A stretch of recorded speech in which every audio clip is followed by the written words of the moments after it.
Hello students, welcome to my channel. मैं हूं आपकी प्रज्ञा ममन। आज की वीडियो लेक्चर में हम छत्तीसगढ़ बोर्ड की क्लास 8 हिस्ट्री की बुक का चैप्टर 6 इंडियन नेशनल मूवमेंट का थर्ड पार्ट देखेंगे। तो पहले के दो पार्ट्स में हमने बहुत सारी चीज़ों के बारे में देख लिया था। हमने देखा था कौन से ऑर्गेनाइजेशन जो है वो फॉर्म हुए थे। उसके बाद हमने इसका जो पी पार्ट है जिसमें स्ट्रगल फॉर स्वराज, ठीक है, स्ट्रगल और फॉर स्वराज, इसको पूरा हमने देख लिया था। और अब जो है हमने जो नरम दल गरम दल, जो मॉडरेट पार्टी, एक्टिविस्ट पार्टी, ये सारी चीज़ों के बारे में देखा है, सारी बातों को जाना। रेवोल्यूशनरी मूवमेंट्स कौन से हो रहे थे उसके बारे में हमने जाना। और लास्टली हमने जो है गांधी जी के बारे में भी देख लिया था काफ़ी कुछ। अब जो है हम स्टार्ट करेंगे जो कि गांधी जी ने कौन से जो नॉन कॉपरेशन मूवमेंट्स हैं उनको लीड किया था उनके बारे में। तो सबसे पहले हम देखेंगे चंपारण के बारे में। चंपारण एक छोटा सा शहर है बिहार में, जहाँ पे जो वहाँ की जो पीसेंट्स है, फार्मर्स है, उनको इंडिगो ग्रो करने के लिए, इंडिगो की खेती करने के लिए, जो कि उनके बिल्कुल काम का नहीं था, उसकी खेती के लिए जो है जो ब्रिटिशर्स हैं वो उनको उकसा रहे थे, उनको बोल रहे थे, उनसे जबरदस्ती करवा रहे थे। तो इनके बारे में देखना है। तो in Bihar province at Champaran district, English pressurised zamindars to farm plants indigo in their field. जैसे कि मैंने बताया कि बिहार प्रोविंस में चंपारण नाम का एक डिस्ट्रिक्ट है, ठीक है, सिटी है, जहाँ पे इंग्लिश जो है प्रेशराइज कर रहे थे जमींदार को कि वो फार्मर्स को बोले कि वो इंडिगो इंडिगो की फार्मिंग करे। तो इंडिगो एक तरीके का प्लांट होता है जिसके जो फूल होते हैं उसको पहले फर्मेंट किया जाता है, फिर उसके बाद जो है उसको जब वो फर्मेंट हो जाता है उसके बाद जो है उसे कलर कलर बनाया जाता है। तो कलर के लिए जो ब्लॉक्स होते हैं ना, आर्ट ब्लॉक्स बनाए जाते हैं, ब्लॉक्स के फॉर्म में उनको स्टोर किया जाता था फॉर कलरिंग टेक्सटाइल्स, है ना, कपड़ों को कलर करने के लिए। तो तो इंडिगो उनके लिए वहां पे फील्ड्स में वो उगाने के लिए बोल रहे थे। After capturing Bengal, English encourage the growth of poppy, hemp, jute and indigo. English forced farmers to grow indigo. तो बंगाल में कब्जा करने के बाद इंग्लिश जो है वो एनकरेज कर रहे थे जो फार्मर्स हैं उनको कि आप जो है खेती करिए, किसकी, पॉपी। पॉपी मतलब जो है अफीम, अफीम की खेती करने के लिए, जूट बनाने के लिए और इंडिगो बनाने के लिए, जो कि जो वहाँ के फार्मर्स हैं उनके बिल्कुल भी काम आने वाला नहीं रहता था। तो हैव, indigo and jute were three commercial crops. It had no use for farmers, they had to sell it in the market, or the English sold it to zamindars. Hemp was used for intoxications, and at that time English traders sold it to China so that they can earn more profit. Indigo was used to dye the clothes. Today the indigo we use a special type of chemical, but before the century, during 1920s, these crops were grown. But today it is not grown except jute. You may be knowing about jute, rope, sack, cloth, bag, etc. made from it. तो यहाँ पे देखिए hemp, जैसे कि मैंने बताया, जो अफीम होती है, जो नशा करने वाला एक पदार्थ होता है, इंडिगो कलर के लिए यूज होता है, और जूट जो है वो बैग्स वगैरह, बोरे वगैरह बनाने के लिए यूज होता है। तो ये कमर्शियल क्रॉप्स है, इसका फार्मर्स के पास कोई भी उपयोग नहीं हुआ करता था। हेम्प को थोड़े खाएंगे, इंडिगो को थोड़े खाएंगे, फार्मर्स को खाने के लिए क्या चाहिए, अनाज चाहिए। तो उनके बिल्कुल काम का नहीं हुआ करता था। जो हेम्प है, ठीक है, ये सारे जो रॉ मटेरियल है इसको इंग्लिश सोल्ड करते थे जमींदार को, है ना, समझो, जमींदार है वो इंग्लिश को सोल्ड कर देते थे। और हेम्प जो है वो नशे के लिए यूज किया जाता था, और इंग्लिश ट्रेडर्स जो है इसको बेचते थे चाइना में, ताकि उनको ज्यादा से ज्यादा प्रॉफिट हो सके। इंडिगो जैसे कि मैंने बताया कलर करने के लिए यूज किया जाता था, जो क्लोथ है, टेक्सटाइल है, उनको। और इंडिगो जो है अब जो है इंडिगो को रिप्लेस कर दिया है स्पेशल टाइप का केमिकल के लिए, केमिकल से। लेकिन एक सौ साल पहले, सेंचुरी बिफोर 1920s में ये क्रॉप्स ग्रो किए जाते थे जिससे कलर बनाया जाता था, और इसका जो कलर रहता था वो बहुत ही सुंदर, एकदम डार्क ब्लू कलर का होता था, इन कंपैरिजन टू कोई भी और कलर, है ना, कोई भी और कलर किसी भी फूल के कलर से अलग हुआ करता था। तो इसलिए इसकी बहुत ही डिमांड थी वेस्टर्न मार्केट्स में भी कुछ प्लांट्स ग्रो किए जाते थे, लेकिन उनका जो कलर है वो इसके कलर के जैसा नहीं हुआ करता था, इसलिए इंडिगो की बहुत ज्यादा डिमांड थी।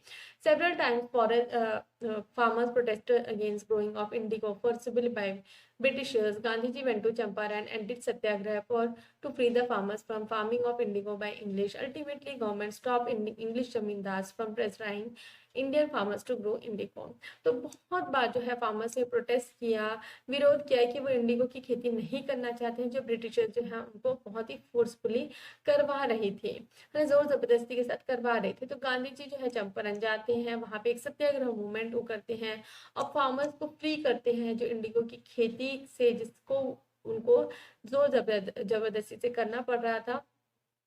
और आखिरकार जो है गांधी जी के सत्याग्रह मूवमेंट के बाद जो है जो गवर्नमेंट है उनको बंद करवाना पड़ता है, ये जो इंडिगो की फार्मिंग वो करवा रहे थे उसको। उसके बाद हमको देखना है Kheda Satyagraha. In Gujarat Kheda district famine took place and then plague followed.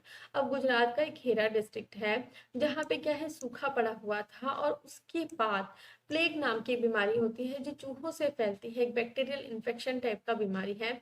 ठीक है, ये अलग अलग लेवल्स का होता है, अलग अलग तरीके का होता है। किसी में ये लंग्स को, जैसे निमोनिया होता है वैसे ही लंग्स को इफेक्ट करता है, किसी में पेट को, और किसी में ब्लड को इफेक्ट करता है, जिसमें कि बचना बहुत मुश्किल होता है।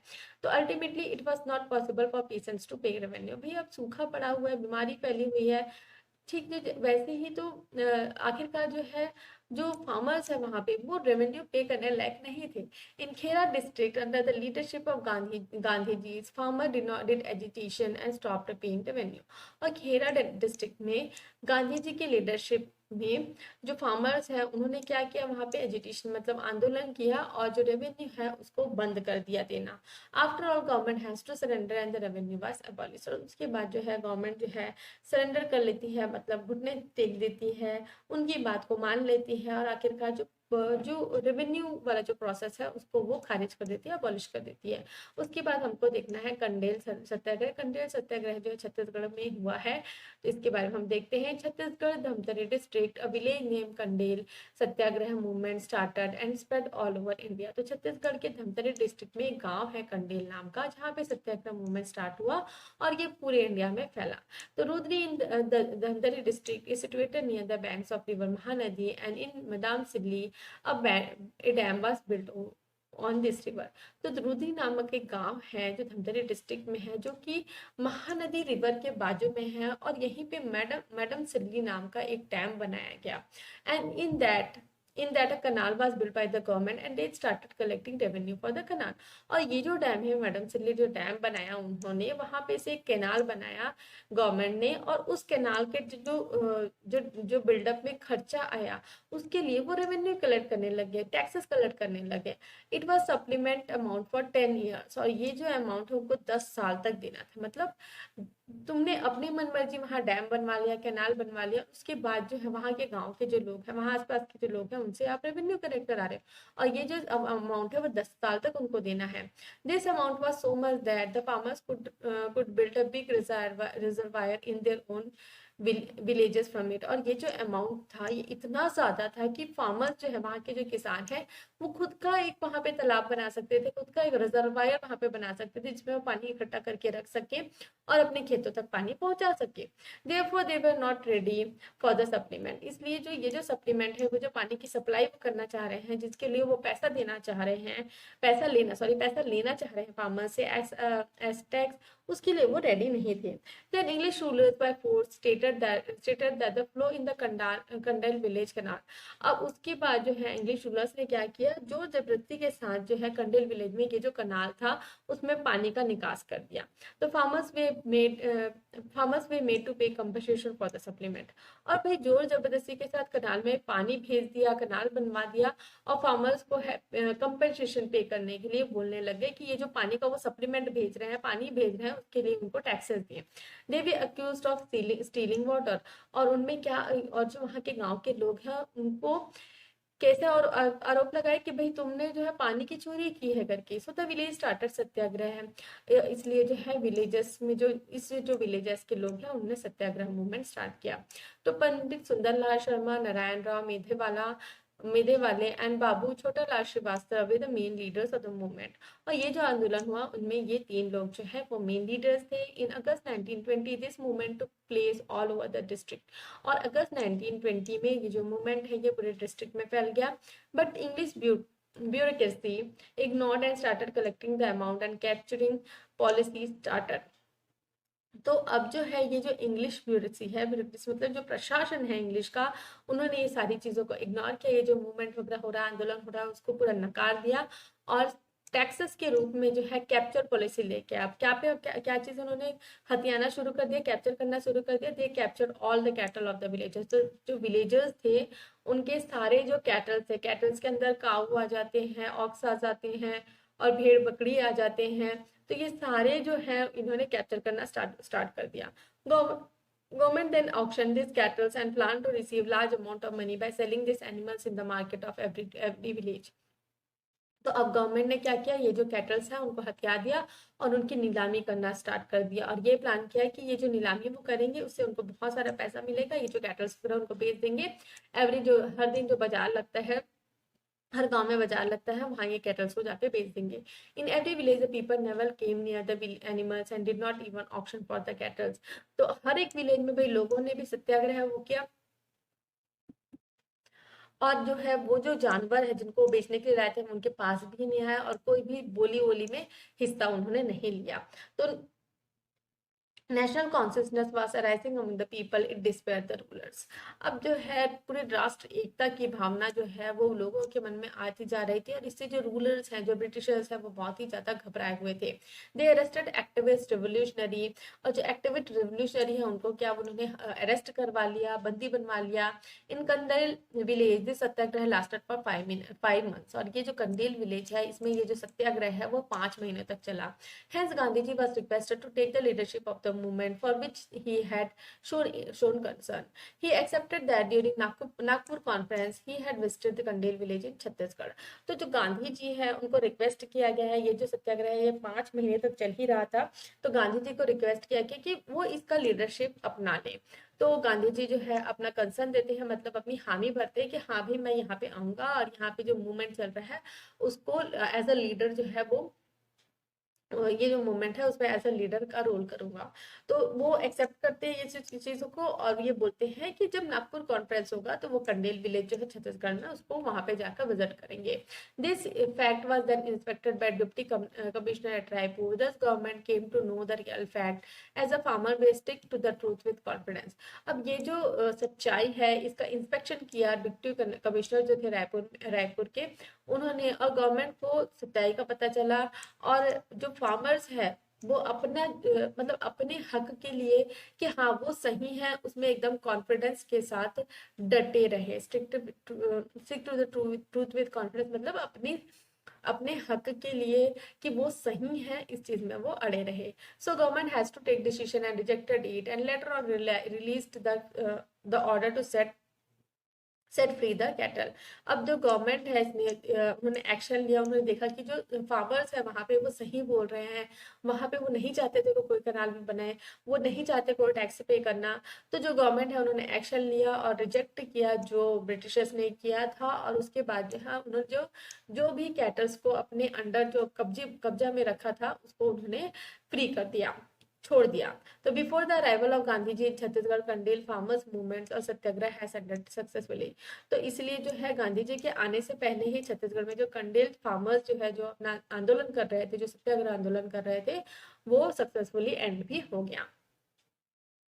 Gandhi's visit on 20 December 1920 Chhattisgarh brought a big agitation and also rapidness in national movement। तो गांधी जी फाइनली जो है 20 दिसंबर 1920 को छत्तीसगढ़ आते हैं और उनके आने के बाद एक जो राजनीतिक आंदोलन है वो बहुत बढ़ चढ़कर वहां पे बढ़ जाता है और जो नेशनल मूवमेंट है वो बहुत ही तेजी से बढ़ने लग जाता है। During his stay at Raipur Dhamtari people of all groups came to welcome Gandhi जी।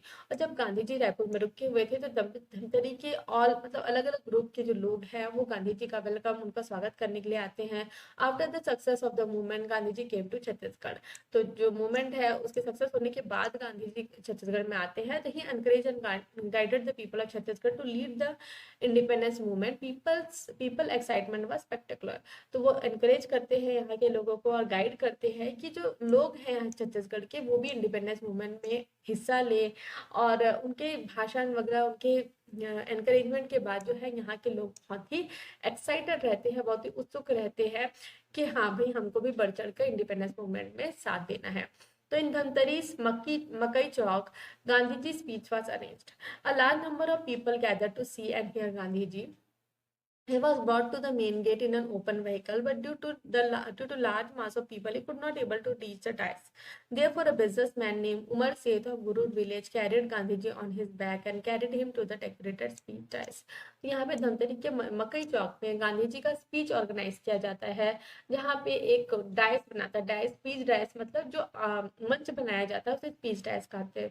तो गांधी जी को जो है वहां पे ले जाया जाता है ओपन व्हीकल में, ताकि लोग जो है गांधी जी के दर्शन कर सके। लेकिन इतनी भीड़ रहती है कि वो गाड़ी में तो है, गाड़ी में वो जो मंच है वहां तक नहीं पहुंच पाते हैं। तो एक बिजनेसमैन है जिनका क्या नाम रहता है, उमेर सेठ, जो गुरु विलेज के होते हैं, वो गांधी जी को अपने पीठ पे बिठाते हैं और उनको वो जो सजा जो स्टेज है वहां तक लेके जाते हैं। After returning from Dhamtari and Kurud, Gandhi ji stayed at Raipur and had a meeting to address the women. अब धमतरी और कुरुद से लौटने के बाद गांधी जी रायपुर में रुकते हैं और वहां पे एक मीटिंग हेल्ड करते हैं, मीटिंग लेते हैं, जहाँ पे वो एड्रेस करते हैं जो महिलाएं हैं उनको। Here women suddenly gave there ornaments and worth 1000 rupees in Tilak Swaraj fund. और यहाँ पे जो है, जो यहाँ की जो महिलाएं हैं, हमारे छत्तीसगढ़ की जो महिलाएं हैं, वो अपने जो गहने हैं वो गांधी जी को दे देते हैं, जिनकी वैल्यू उस समय 1000 रुपीज में रही होगी तिलक स्वराज फंड के लिए। Gandhi ji encourage the youth and women to find for national movement. और वहां पे गांधी जी जो है एनकरेज करते हैं यूथ और वुमेन को कि वो नेशनल मूवमेंट के लिए लड़े, फाइट करें। उसके बाद हमको देखना है मिल लेबर्स मूवमेंट के बारे में, जो मिल में काम करने वाले जो लेबरर्स हैं उनके बारे में। तो यहाँ पे पिक्चर दी गई है ठाकुर प्यारेलाल सिंह की।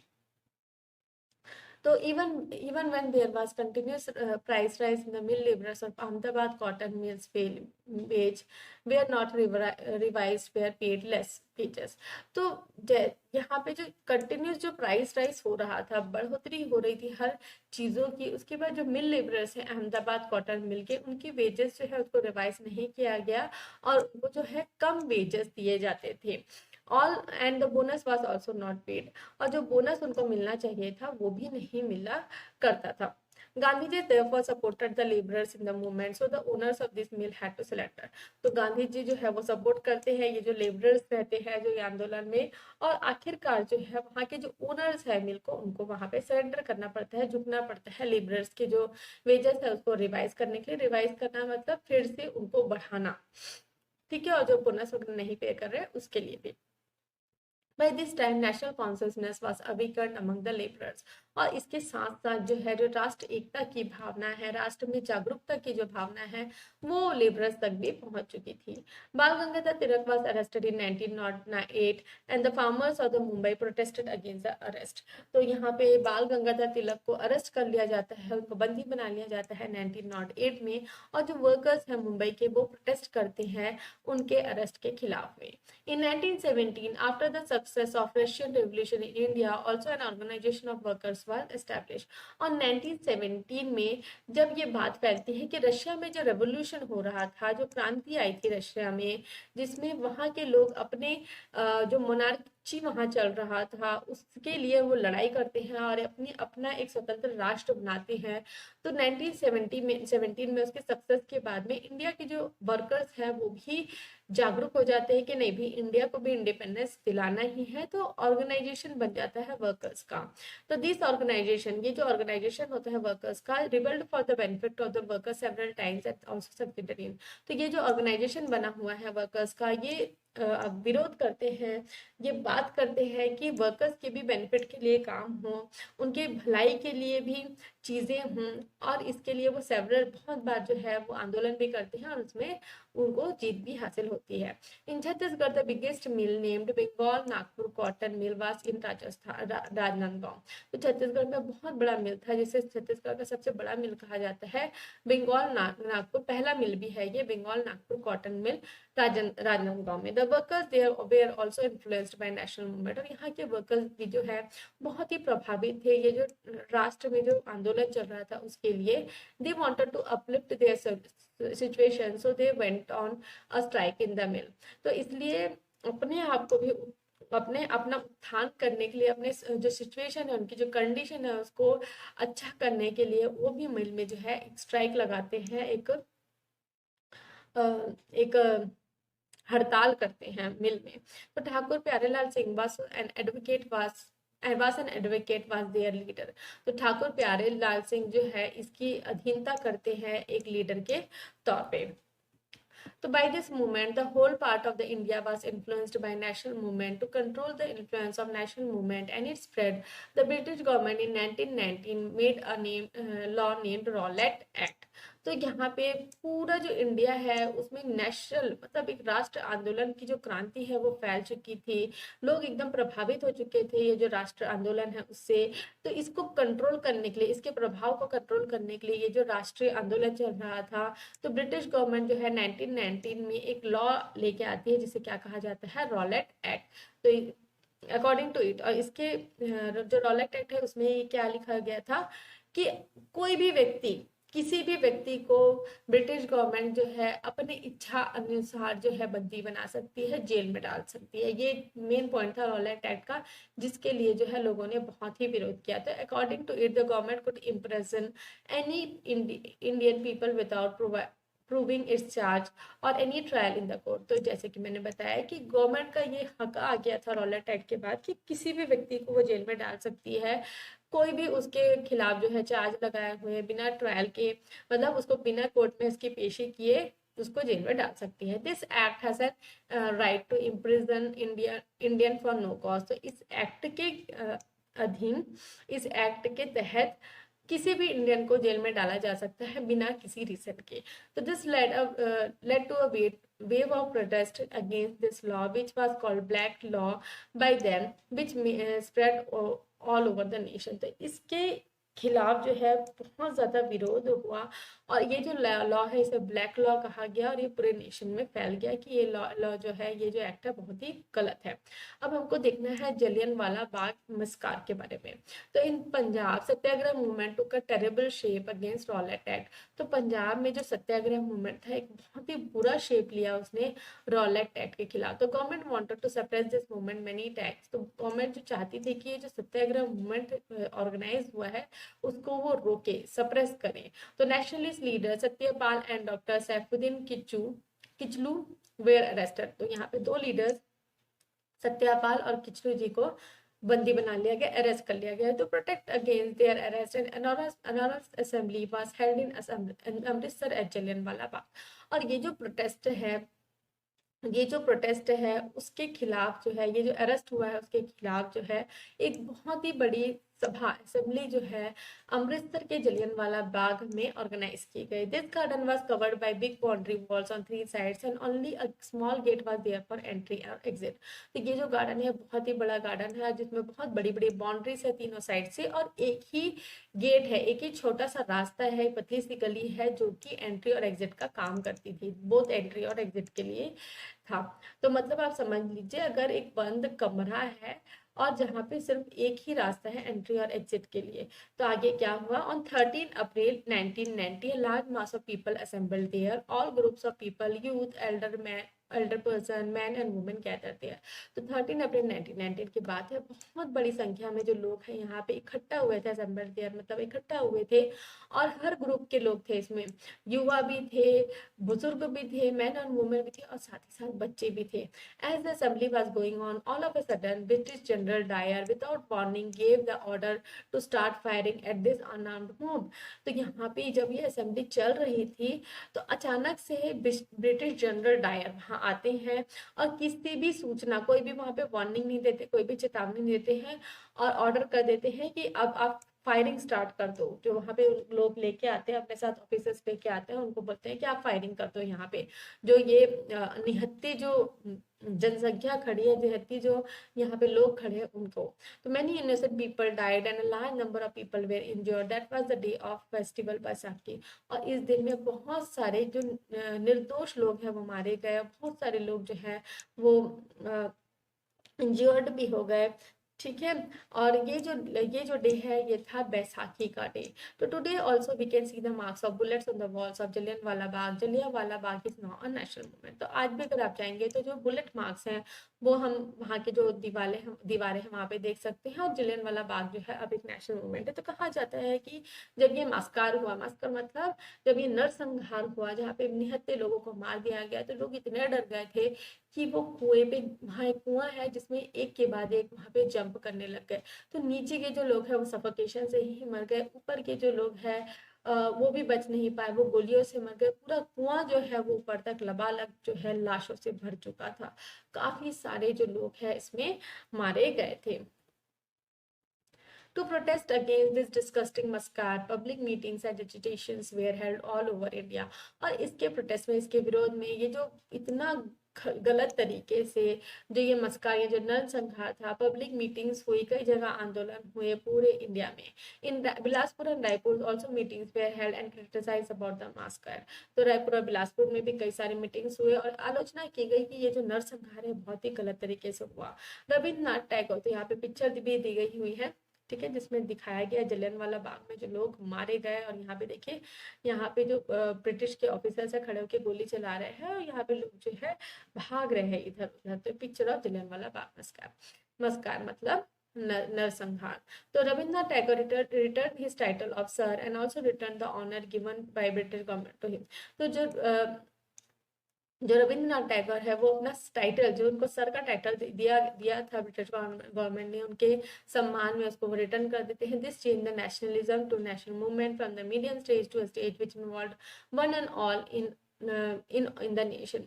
तो यहाँ पे जो है ये जो मस्कर हुआ उसके बाद जो है जो नेशनल मूवमेंट है वो एक मीडियम स्टेज से एक ऐसे स्टेज में आ गया जहाँ पूरी कंट्री के जो लोग हैं वो इकट्ठा हो चुके थे। और अब भाई ये बारी आ गई थी कि भाई अब ब्रिटिशर्स को हटा ही देना है।